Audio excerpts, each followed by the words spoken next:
இசை உலகில் தமிழுக்கும் தமிழருக்கும் மட்டுமல்லாது தமிழ்நாட்டுக்கே தனி பெருமையை தேடி தந்தவர் இசைஞானி அவர்கள். இமாலய சாதனையும் எளிமையும் ஒருங்கமைந்த மாமனிதரும் ஆவார். சாஸ்திரிய சங்கீதம், மேற்கத்திய செவ்வியல் இசை, மக்கள் இசை இவற்றிற்கிடையே நிலவிய வேறுபாடுகளை தனது இசையின் வழியே ஒன்றாக்கிய இசை மேதை ஆவார்.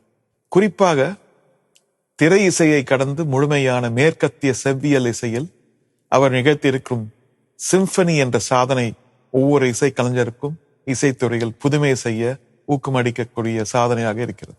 அவரை பார்த்து வளர்ந்த கலைஞன் என்பதில் எப்போதும் எனக்கு மட்டற்ற மகிழ்ச்சி உண்டு.